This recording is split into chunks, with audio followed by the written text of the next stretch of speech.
Continuando a falar sobre os solas da reforma, hoje eu quero falar sobre somente a graça e somente a fé. Por questões didáticas, eu optei por juntar esses dois pontos para que não fique avançando e retrocedendo, adiantando material e depois retornando a material já falado. Eu optei por, então, juntar os dois. Então, nós devemos entender que a nossa justificação é pela graça mediante a fé. No vídeo anterior, falamos um pouco sobre isso. Você pode ver depois com mais calma em Gálatas 3:11, Filipenses 3:9, Tito 3, de 4 a 7. O veredito de Deus sobre o pecador o considera justo porque ele, pela fé, aceitou a justiça de Cristo. Essa justiça nada tem a ver com obras humanas, antes é a justiça da fé. Nós aceitamos a justiça de Cristo pela fé e sabemos que a fé é um dom de Deus. É pela graça, então, que nós somos capacitados a crer. Deus é quem abre os nossos corações e mentes para que possamos entender salvadoramente a mensagem do Evangelho. Jesus, com os discípulos do caminho de Emaús, passagem já citada, nós lemos agora um outro trecho, que assim narra Lucas. E aconteceu que, quando estavam à mesa, tomando ele o pão, abençoou e, tendo partido, lhes deu. Então se lhes abriram. A palavra, o verbo aqui é abrir totalmente. Então se lhes abriram os olhos e o reconheceram, mas ele desapareceu da presença deles.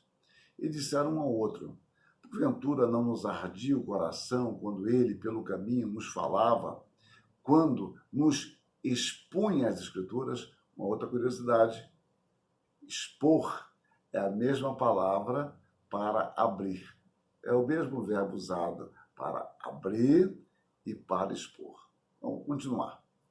Agora, com os demais discípulos, Jesus mostra como as Escrituras se cumpriram em seu ministério, vida, morte e ressurreição.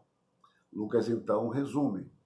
Então lhes abriu, mais uma vez o verbo de anoigo, então lhes abriu o entendimento para compreenderem, terem um discernimento, compreenderem as Escrituras.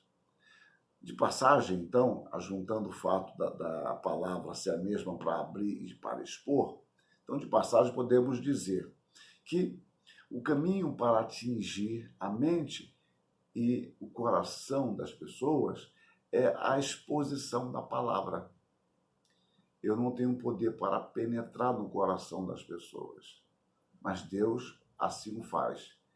E o que ele confere a nós é a responsabilidade de anunciar essa palavra. A igreja é responsável por anunciar a palavra. E é Deus quem aplica esta palavra. Continuemos.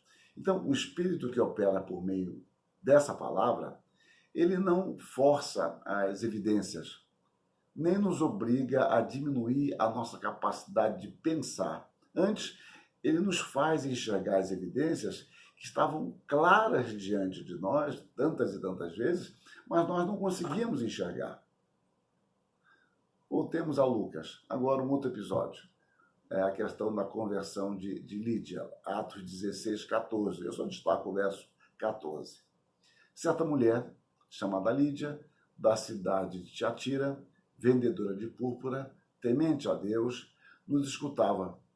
O Senhor, repare, o Senhor lhe abriu, mais uma vez o mesmo verbo, de anoigo. O Senhor lhe abriu o coração para atender, para se inclinar às coisas que Paulo dizia. Sem essa ação do Espírito, ela jamais entenderia a mensagem do Senhor.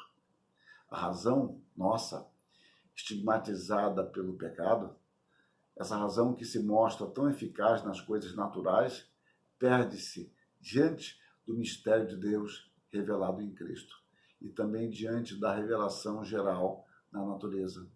A graça, portanto, ela antecede a fé e ao conhecimento.